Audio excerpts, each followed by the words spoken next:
विशिष्ट गति लेखन निर्देशिका अभ्यास 42 स्टार्ट। भारत गणराज्य के सर्वप्रथम राष्ट्रपति के रूप में डॉक्टर राजेंद्र प्रसाद ने 13 मई 1952 को शपथ ली थी और इस महान देश की सेवा में अपने आप को समर्पित करने का दृढ़ निश्चय किया था। हमारे संविधान के अनुसार भारत लोकतंत्रात्मक गणराज्य बना, अतः इसकी स्वतंत्रता को, जिसे हमने पीढ़ियों के संघर्ष और तपस्या के बाद प्राप्त किया है, सुरक्षित रखना हम में से प्रत्येक का सर्वोपरि कर्तव्य है। इसी आधारभूत स्वतंत्रता पर हमारा वैयक्तिक और राष्ट्रीय जीवन निर्भर है। हमारा गौरवपूर्ण अतीत रहा है, किंतु साथ ही विपत्तिमय भी रहा है। इन सब से सबक लेकर हम सबको यह सोचना चाहिए कि हम अपने देश की सर्वोत्तम सेवा किस प्रकार से कर सकते हैं। इस देश की सेवा का व्रत हम लोग तभी पूरा कर सकते हैं जबकि हम सब अपने व्रत में कर्तव्यनिष्ठ हों और इसे पूरा करने के लिए अपना तन मन धन लगा दें।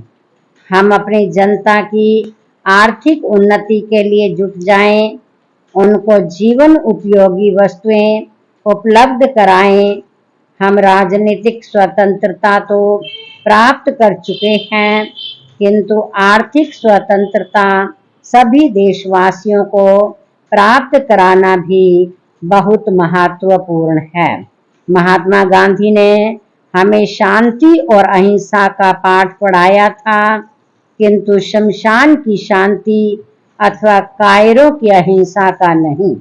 हमें इस बात को भली प्रकार समझ लेना चाहिए कि लोकतंत्रात्मक तरीके से ही हम देश के लोगों के जीवन स्तर को ऊंचा उठा सकते हैं। हमारे संविधान में किसी वर्ग या व्यक्ति में भिन्नता नहीं बरती जाती है। सांप्रदायिकता, प्रांतीयता, जात पात और ऊंच नीच की दीवारों को समाप्त करना हमारा प्रथम कर्तव्य है। लोकतंत्र में सभी नागरिकों को समान अधिकार प्राप्त हैं।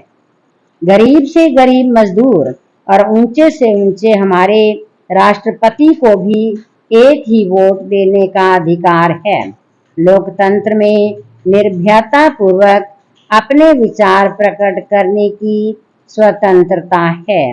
किसी राष्ट्र का उत्थान इन्हीं स्वतंत्रताओं के आधार पर हो सकता है। पैरा विभिन्न मंत्रियों द्वारा विभिन्न मंत्रालयों का कार्यभार ग्रहण करने के बाद विभाग के अधिकारी और कर्मचारी उनसे मिलते हैं। अधिकारियों और कर्मचारियों के सहयोग और कार्यकुशलता के आधार पर ही मंत्रालय की कार्यकुशलता निर्भर करती है। विभाग अध्यक्षों का सर्वप्रथम कर्तव्य यह है कि वे कर्मचारियों और मजदूरों के बीच अधिक सहयोगपूर्ण वातावरण कायम रखें और उनमें निराशा की भावना पैदा न होने दें।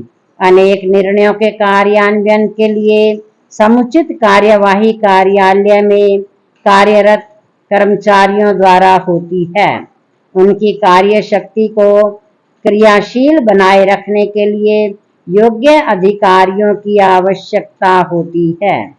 जनसंपर्क कार्यालयों के जन सहयोग और जन कल्याण की भावना वहां कार्यरत कर्मचारियों में होनी चाहिए।